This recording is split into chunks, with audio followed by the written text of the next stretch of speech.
राजस्थान के मुख्यमंत्री और कांग्रेस के बड़े नेता अशोक गहलोत ने खुद को मोदी से बड़ा फकीर बताया है। ऐसा उन्होंने क्यों कहा, इस पर बात करते हैं। उन्होंने कहा कि ईडी, इनकम टैक्स और सीबीआई जैसी संवैधानिक संस्थाएं देश के लिए महत्वपूर्ण हैं। इन संस्थाओं के अधिकारियों को अपने कर्तव्यों के निर्वहन नियमानुसार करने चाहिए। केंद्र में सरकार चाहे किसी की भी हो, लेकिन बदले की भावना से किसी के खिलाफ कोई कार्रवाई नहीं होनी चाहिए। सीएम गहलोत ने कहा कि कुछ सालों से ईडी, इनकम टैक्स और सीबीआई केंद्र सरकार के इशारों पर काम कर रही है। लोगों को परेशान करने के लिए टारगेट बनाकर छापे डाल रही है। ये बात ठीक नहीं है। अशोक गहलोत ने कहा कि संवैधानिक संस्थाओं का काम करने का एक तरीका होता है।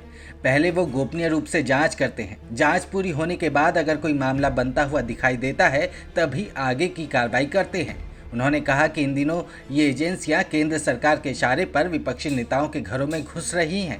नेताओं के घर में सीधे छापे डाले जा रहे हैं। कई बार उन्हें खाली हाथ लौटना पड़ता है। इस तरह से जांच एजेंसियों का दुरुपयोग नहीं होना चाहिए।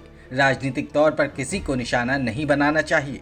इसके साथ ही राहुल गांधी का जिक्र करते हुए गहलोत ने कहा कि राहुल गांधी से 50 घंटे पूछताछ की गई थी। उन दिनों उन्होंने आगे बढ़कर ईडी, सीबीआई और इनकम टैक्स के अधिकारियों से मिलने की बात कही। कोई मिलने और बात सुनने को तैयार नहीं हुए। गहलोत ने कहा कि उन्होंने central board of direct tax के चेयरमैन से मिलने के लिए उन्हें पत्र लिखा। चेयरमैन ने पहले तो मिलने का टाइम दे दिया, लेकिन बाद में कॉल करके इनकार कर दिया। गहलोत ने कहा कि उन्होंने central board of direct tax के चेयरमैन से मिलने के लिए उन्हें पत्र लिखा। चेयरमैन ने पहले तो मिलने का टाइम दे दिया, लेकिन बाद में कॉल करके इनकार कर दिया।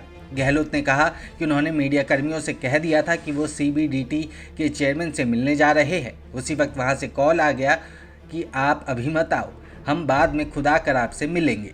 इसके बाद अशोक गहलोत ने मोदी को अपने शब्दों के निशाने पर लिया और कहा कि वो उनसे बड़े फकीर हैं। गहलोत ने दिल्ली में मीडिया कर्मियों से बात करते हुए कहा कि पीएम मोदी खुद को फकीर बताते हैं, जबकि उनसे बड़ा फकीर तो वो हैं। अशोक गहलोत ने कहा कि वो 50 साल से राजनीति में है, 3 बार केंद्रीय मंत्री और 3 बार सीएम बने, लेकिन आज तक उन्होंने 1 इंच जमीन नहीं खरीदी, 1 ग्राम सोना भी नहीं खरीदा। गहलोत ने कहा कि अब बताइए कि कौन बड़ा फकीर है। क्या है आपकी राय? हमें कमेंट करके जरूर बताएं।